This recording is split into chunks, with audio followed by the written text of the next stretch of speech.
রাহমাতুল্লাহি ওয়া বারাকাতুহু। ওয়া আলাইকুম আসসালাম ওয়া রাহমাতুল্লাহি ওয়া বারাকাতুহু।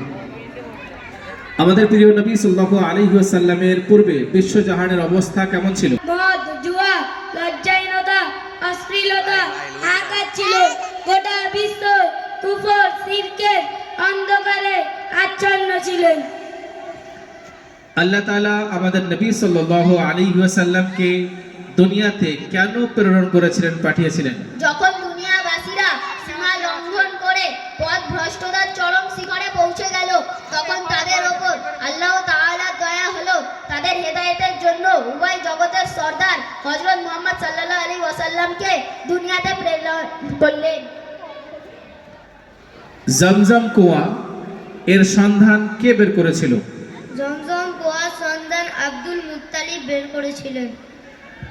রাসূল সাল্লাল্লাহু আলাইহি ওয়াসাল্লাম নবুয়তের 10ম বছরকে দুঃখের বছর কেন ঘোষণা করেছিলেন?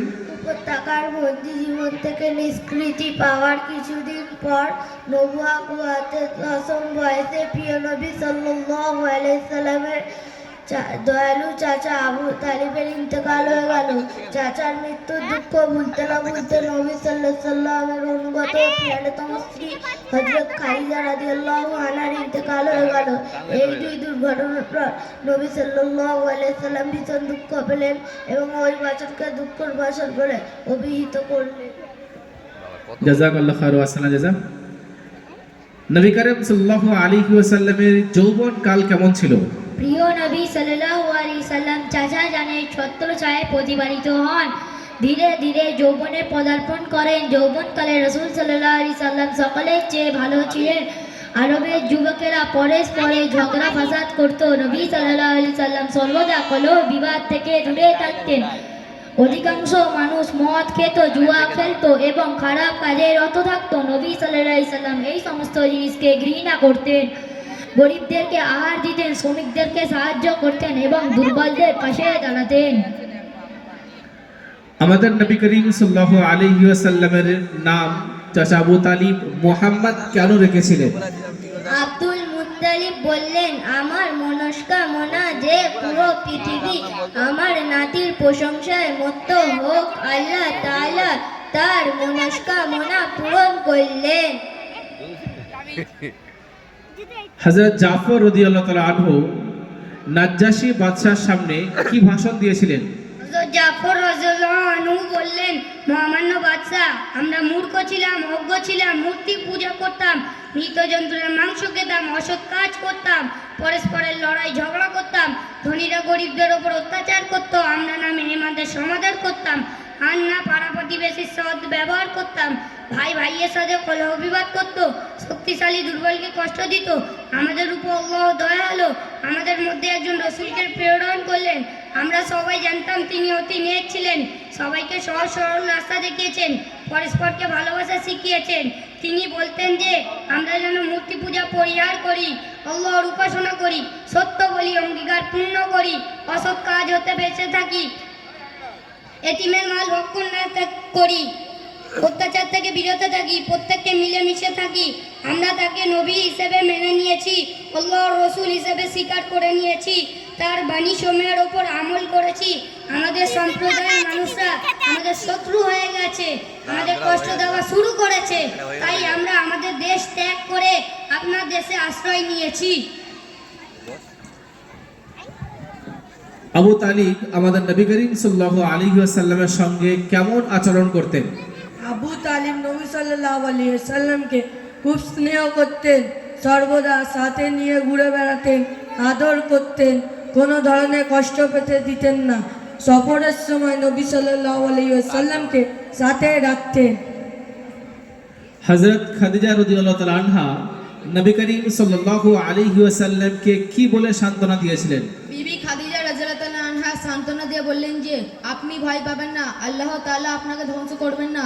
আপনি নেক কাজ করেন, সদকা করেন, গরিবের সাহায্য করেন, এতিম ও বিধবাদের সহযোগিতা করেন, মেহমানদের আপ্যায়ন করেন, মানুষের বোঝ হালকা করেন, গরিব ও দুঃখীদের আশ্রয় দান করেন। আপনি কেন ভয় পাচ্ছেন? নবী করিম সাল্লাল্লাহু আলাইহি ওয়াসাল্লাম মানুষদের পাহাড়ের সন্নিকটে একত্রিত করে কি বলেছিলেন? রসুল সাল্লাল্লাহু আলাইহি সাল্লাম বললেন, আমি এই পাহাড়ের ওপর আছি আর তোমরা নিচে। আমি এই পাহাড়ের সামনেও দেখছি আর পেছনেও। যদি আমি বলি পাহাড়ের পেছনে ডাকাতদের একটি সেনাদল আছে যারা তোমাদের ওপর আক্রমণ করার জন্য খুব প্রস্তুত, তবে কি তোমরা বিশ্বাস করবে? নিশ্চয়ই আপনি ওপরে আছেন, চারিদিকে দেখতে পাচ্ছেন। আমরা আপনার কথার ওপর অবশ্যই বিশ্বাস করব। হে মানব সকল, এটা বোঝানোর জন্য একটি উপমা ছিল। বিশ্বাস করো, মৃত্যু তোমাদের একেবারে সন্নিকটে। তোমাদেরকে একদিন মৃত্যুবরণ করতেই হবে, আর মৃত্যুর পর আল্লাহর কাছে হাজির হতে হবে, নিজেদের কৃতকর্মের ফল ভোগ করতে হবে। যদি তোমরা ঈমান এনে নেক ও সৎ না হয়ে যাও, তবে তোমাদের ওপর কঠিন শাস্তি অবতীর্ণ হবে। তোমরা কেবল ইহকালকে দেখতে পারছো, আর আমি উভয় জগৎকে দেখতে পারছি। কোন কোন ব্যক্তি সর্বপ্রথম ঈমান গ্রহণ করেছিলেন?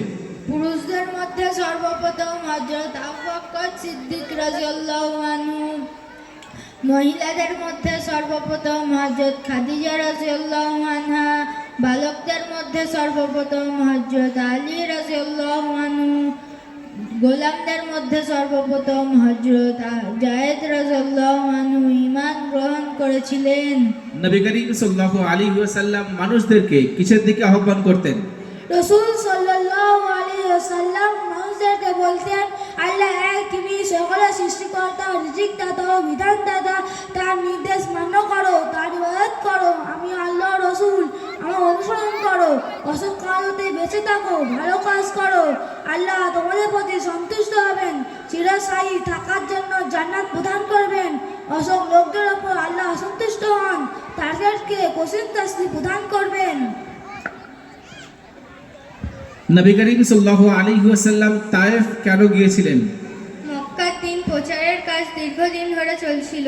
মক্কার প্রতিটি মানুষ নবী সাল্লাল্লাহু আলাইহি ওয়াসাল্লামের শত্রু হয়ে গেলেন। কেউ তার কথা কর্ণপাতও করত না। রাসূল সাল্লাল্লাহু আলাইহি ওয়াসাল্লাম ভাবলেন, তাইফে গিয়ে আল্লাহর পরগম করার পরিকল্পনা করলেন এবং ভাবলেন হতে পারে সেখানকার কিছু মানুষ আমার কথা গ্রহণ করে নেবেন এবং কিছু সঙ্গী পাওয়া যাবে, তাদের সঙ্গে মিলে দিন প্রচারের কাজ করতে সুবিধা হবে। এই ভেবে তিনি তাইফে গেলেন।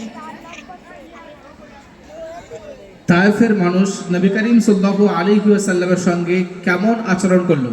তাইফের মানুষ অতি নিকৃষ্ট ছিল। তারা নবী সাল্লাল্লাহু আলাইহি সাল্লামের কথা শুনল না, বরং তার সাথে খুবই অপব্যবহার করলো, পাত্রাঘাত এবং গালিগালাজ করলো।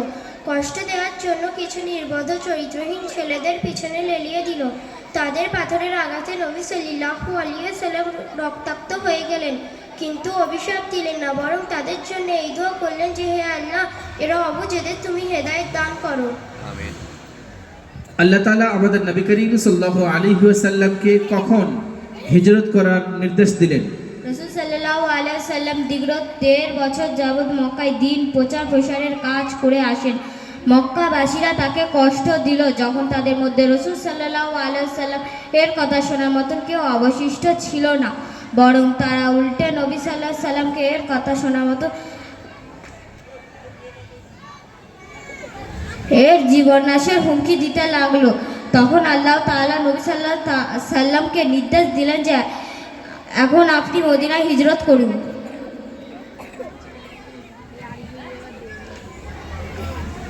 জাযাকাল্লাহু খায়রান ওয়া আহসানা জাযা।